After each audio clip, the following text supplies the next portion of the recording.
Hello aspirants, welcome to Ekam IAS academy.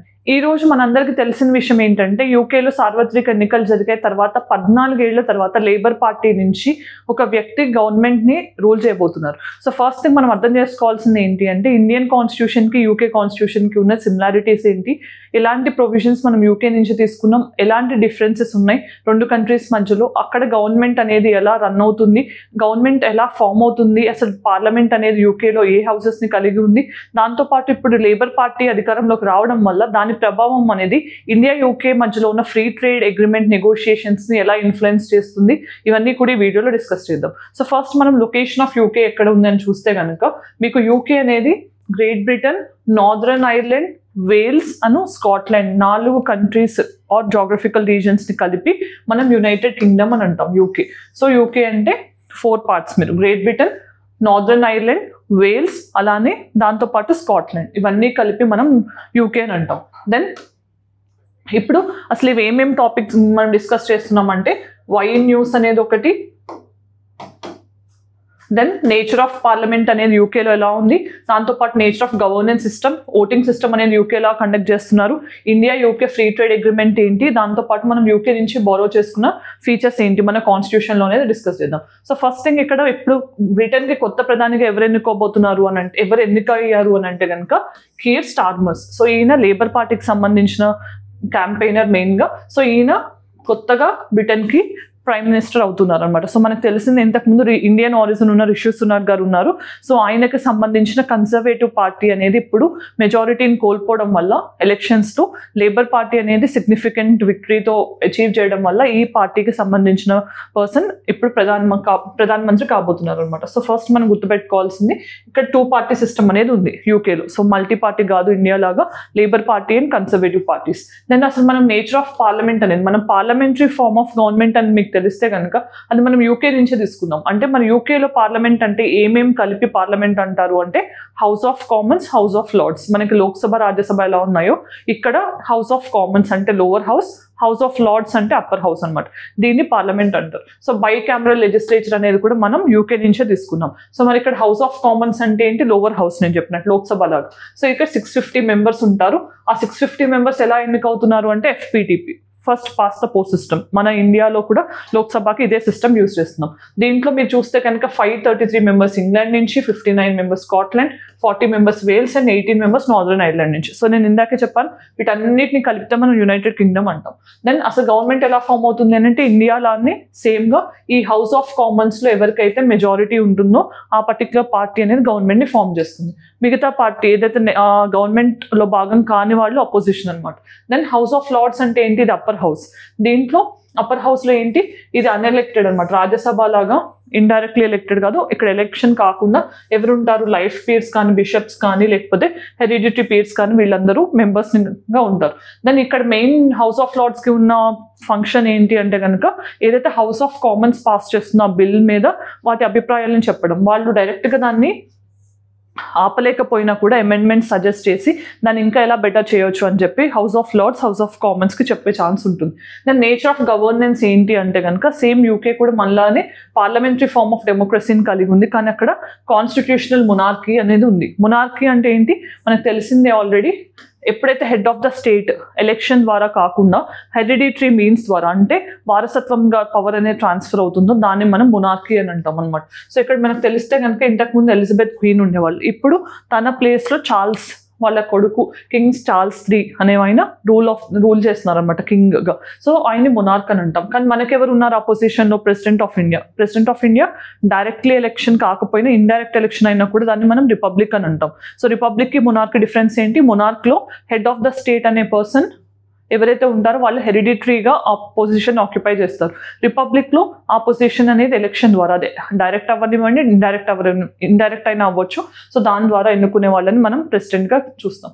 Then prime minister ఎలా ఉంటారు అని అంటే కనుక సేమ్ మనకి ఏదైతే రూలింగ్ పార్టీ ఉందో దాంట్లో ఎవరికైతే మెజారిటీ ఉందో వాళ్ళు ప్రైమ్ మినిస్టర్గా ఆక్యుపై చేస్తారు. దాని తర్వాత ఇండియన్ ప్రైమ్ మినిస్టర్కి, యూకే ప్రైమ్ మినిస్టర్కి బేసిక్ డిఫరెన్స్ ఏంటి అంటే మన ఇండియన్ ప్రైమ్ మినిస్టర్ ఖచ్చితంగా లోక్సభ నుంచి ఉండాల్సిన రూల్ లేదు.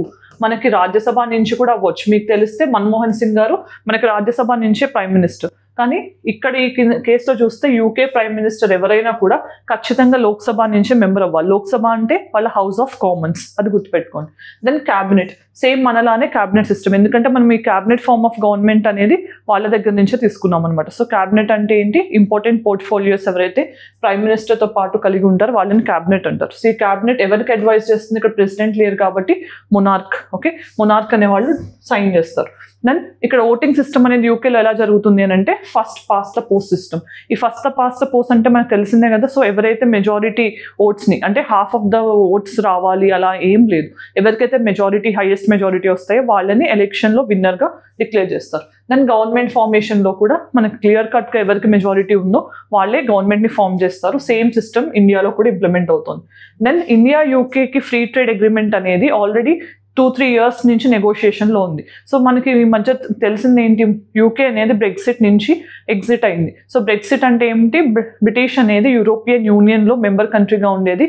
ఇంతకుముందు 28 మెంబర్ గ్రూపింగ్ వల్ల ఇప్పుడు 27 మెంబర్ గ్రూపింగ్ అయింది. యూరోపియన్ యూనియన్ నుంచి యూకే అనేది ఎగ్జిట్ అయింది. సో దీనికి వీళ్ళు రిఫరెండం అనేది కండక్ట్ చేశారు పీపుల్ ఒపీనియన్ తెలుసుకోవడానికి. రిఫరెండం అనేది ఒక డైరెక్ట్ డెమోక్రసీ టూల్. సో దాంట్లో ఆల్మోస్ట్గా స్లైట్ మెజారిటీతో చాలామంది దాన్ని ఎగ్జిట్ చేయాలి అని అనేసరికి యూకే అనేది యూరోపియన్ యూనియన్ నుంచి ఎగ్జిట్ అయింది.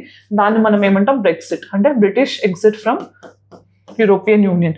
సో దీని తర్వాత ఏమైంది, యూకేకి యూరోపియన్ యూనియన్లో ఉంటే చాలా అడ్వాంటేజ్ ఉండేది, చాలా ట్రేడ్ జరిగేది. యూరోపియన్ యూనియన్లో భాగంగా ఉన్నప్పుడు వాళ్ళకి మంచి ట్రేడ్ రిలేషన్స్ ఉండేవి. కానీ ఇప్పుడు సింగిల్ కంట్రీ అయ్యేసరికి, సింగిల్ యూనిట్కి అయ్యేసరికి ఏమవుతుందంటే మల్టిపుల్ కంట్రీస్తో ట్రేడ్ రిలేషన్స్ని ఎస్టాబ్లిష్ చేసుకుంటే కానీ వాళ్ళ ఎకనామిక్ డొమైన్ అనేది స్టెబిలైజ్ అవ్వదు. అందుకని చెప్పి India UK free trade agreement అనేది చాలా రోజుల నుంచి కార్డ్స్లో ఉంది. మరి ఇప్పుడు లేబర్ గవర్నమెంట్ ఫామ్ అవ్వడం వల్ల దీన్ని స్పీడన్ అప్ చేసే ఛాన్స్ ఉంది అని చెప్పి డిఫరెంట్ ఆర్టికల్స్ చెప్తున్నాయి. దాంతోపాటు మనం గుర్తుపెట్టుకోవాల్సింది ఏంటి, మనకి ఇండిపెండెన్స్ వచ్చే టైంకి క్లెమెంట్ అట్లీ గారు ప్రైమ్ మినిస్టర్గా ఉండి ఈయనే అనౌన్స్ చేశారు, మేము 15th August 1947 రోజు ఇండియాని ఇండిపెండెన్స్ డిక్లేర్ చేసి మేము ఆ టైం కల్లా బ్రిటిష్ ఇండియా నుంచి విత్డ్రా అవుతారు అని. సో ఆ టైంలో క్లెమెంట్ అట్లీ గారు కూడా లేబర్ పార్టీకి సంబంధించిన ప్రైమ్ మినిస్టరే. ఈ లేబర్ పార్టీకి సంబంధించిన ప్రైమ్ మినిస్టర్ ఆల్మోస్ట్ 14 years తర్వాత మళ్ళీ బ్రిటిష్ ప్రధానమంత్రి కాబోతున్నారు. ఇది గుర్తుపెట్టుకోవాలి. దెన్ మనం ఇప్పుడు బ్రిటిష్కి ఇండియాకి ఉండే సిమిలారిటీస్ చూసే ముందు అసలు ఫస్ట్ యూకే నుంచి మనం ఏం తీసుకున్నామనే చూద్దాం. So first thing, parliamentary form of government. మనం తీసుకున్న basic principle parliamentary form of government, దాంతోపాటు పార్లమెంటరీ ప్రివిలేజ్,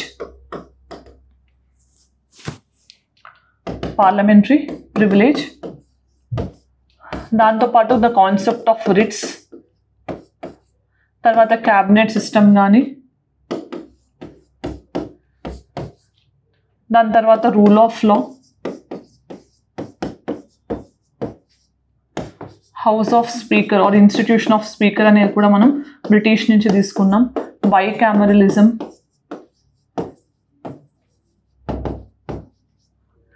ఇలా ఇంపార్టెంట్ ప్రొవిజన్స్ అనేవి. సింగిల్ కాన్స్టిట్యూషన్ కూడా రాసుకోవచ్చు మీరు ఇక్కడ.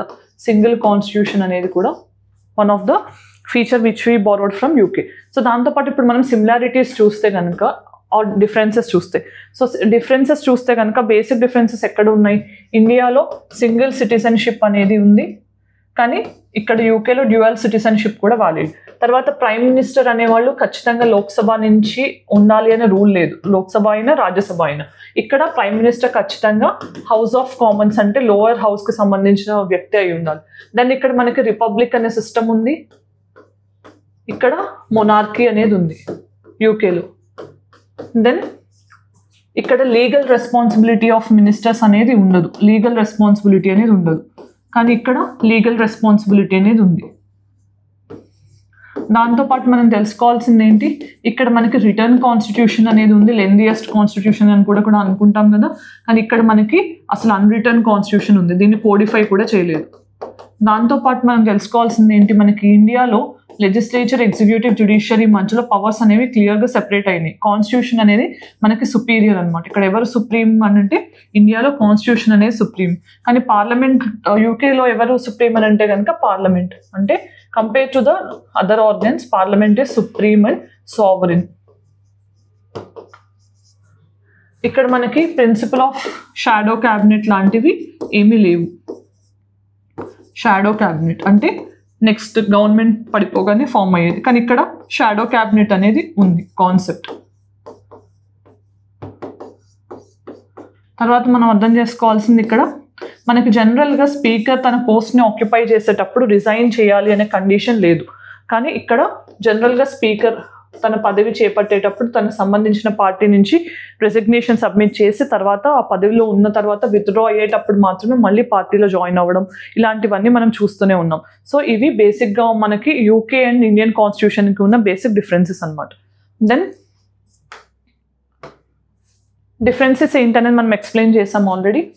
తర్వాత మనం అర్థం చేసుకోవాల్సింది యూకే అనేది ఏ పర్టికులర్ గ్రూపింగ్స్లో మెంబర్ కంట్రీగా ఉంది అని అంటే G7లో ఉంది, మీ అందరికీ తెలిసిన గ్రూప్ ఆఫ్ 7 అడ్వాన్స్డ్ డెవలప్డ్ ఎకానమీస్లో ఉంది, తర్వాత P5 కంట్రీస్లో ఉంది. అండ్ ఇండియా ఏదైతే యూకే రూల్లో ఉందో అంటే బ్రిటిష్ రూల్లో ఉందో అలా లైక్ మైండెడ్గా అంటే ఫర్ ఎగ్జాంపుల్ బ్రిటిష్ పాలనలో ఉన్న అన్ని కంట్రీస్ని మనం ఏమంటాం Commonwealth of group of countries అంటాం. సో అదొక కామన్ కనెక్టింగ్ ఫ్యాక్టర్ అనేది మీరు అర్థం చేసుకోవాలి.